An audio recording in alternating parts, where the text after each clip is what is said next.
برنامه انیماسیون المان گرافیکی را در وقت اجرای برنامه در فرم از جای به جای ماندن ممکن است، فقط با دو راه: خاصیت تاب و لفت را دیگر تغییر داده یا با یاری متد موو. در برنامه انیماسیون از خاصیت‌های تاب و لفت استفاده می‌بریم که координатهای چپ و بالایی کنج об'єکت فرم را معین می‌کنند. کد برنامه را می‌کشیم که در کامپکت دیسک موجود است.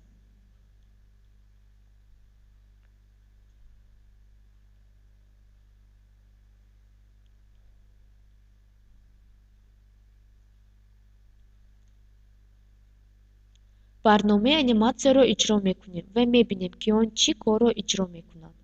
بعد کد برنامه را دیده می‌بریم. برای از جای به جای گذاشتن المان در فرم در پروسیدور cmd move i click خاصیت‌های تاب و لفت تصویر گرافیکی دیگر می‌شوند. کد پروسیدور cmd move i click پروسیدور در وقت پخش کردن به دکمه انیماسیون اجرا می‌شود. با یاری سیکل فو در نقش انتخاب سیکل در داخل پروسیدور تغییریابنده کاونتر اعلام کرده شده است.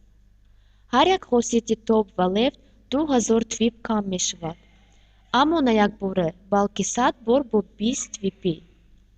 این فراهم می آورد برای گذاشتن شکل گرافیکی به بالای چپ.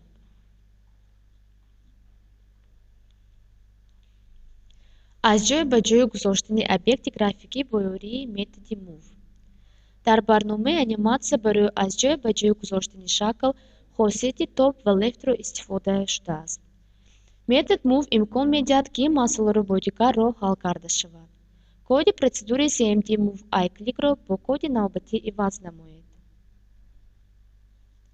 در اینجا دو تغییریابنده استفاده شده است: left edge و top edge. با آنها координатهای جاری شونده کنج چپ و بالای شکل گرافیکی گذاشته می‌شوند. بعد در داخل سیکل فو این تغییریابندها همچون پارامتر به متد موو المان image i داده می‌شود و در وقت گزارش سیکل آن 20 تویپ کم شدن می‌گیرد.